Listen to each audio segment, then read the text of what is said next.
Hello beautiful ladies, welcome to Siri creation. ఇప్పుడైతే మనం ఒక బ్యూటిఫుల్ నెట్ ప్యాటర్న్ డిజైన్ అయితే చూద్దామండి. ఇప్పుడు ట్రెండ్ అవుతుంది కదా నెట్ డిజైన్లో. ఈ మ్యారేజ్ సీజన్లో ఒక మంచి నెట్ డిజైన్ అయితే చూద్దాము. నేను అక్కడ పైన క్లాత్ అనేది చిన్న సీజర్ అయితే వాడతానండి. మనకిది హ్యాండీగా ఉంటుంది కాబట్టి నీట్గా వస్తుంది. ఆ పోగులన్నీ నీట్గా కవర్ అయ్యేటట్టు ఆప్లిక్ స్టిచ్ అయితే వస్తుందండి. నీట్‌గా వస్తదండి డిజైన్ అయితే. కొంచెం కష్టపడాలి అంతే. మనము అక్కడ నెట్ లూజ్ కాకుండా ఫ్రేమ్‌కే మనం టైట్‌గా పెట్టుకోవాలి. మళ్ళీ కొంచెం చేయితో అదిమి పట్టుకోవడం వల్ల ఫినిషింగ్ అనేది నీట్‌గొస్తది. ఒక్కొక్కసారి నెట్ అనేది కొద్దిగా లూజ్‌గా అయితది. మనము చేయితో అదిమి పట్టుకోవడం వల్ల నీట్‌గొస్తదనమాట. ఫినిషింగ్ అయితే చాలా బాగుందండి. చిన్న చిన్న బుట్టీస్ అయితే ఏస్తది నెట్ పైన.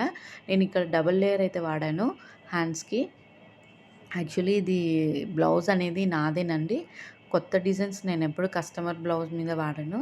ఎందుకంటే అవి ఒకవేళ సరిగ్గా రాకపోయినా వాళ్ళతో మనకు ప్రాబ్లమ్ వస్తది గదా! చెడ్డ పేరైతే వస్తది. అందుకు ఈ డిజైన్ నాకు చాలా నచ్చిందండి. నేను ఈ డిజైన్ నా బ్లౌజ్ మీదనే వేశాను. చాలా అయితే చాలా బావుందండి. ఆ క్రీపర్, ఆ చిన్న చిన్న ఫ్లవర్స్, చిన్న చిన్న బుట్టీస్ ఇదైతే ఫుల్ హ్యాండ్స్ అయితే వేశాను. బ్యాక్ నెక్ అండి. బ్యాక్ నెక్‌లో నేను సింగిల్ లేయర్ నెట్ అయితే వాడాను. Fusing paper double layer fusing paper అయితే వాడాను. ఫ్యూజింగ్ పేపర్ అయితే నీట్‌గా తీసుకోండి. కొంచెం కష్టపడాల్సొస్తది.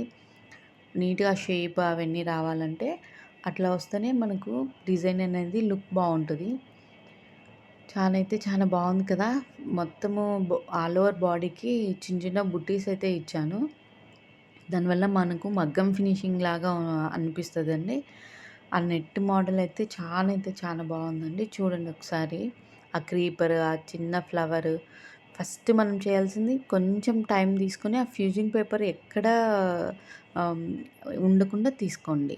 అదే చాలా బావుంటది. Please like, share and subscribe.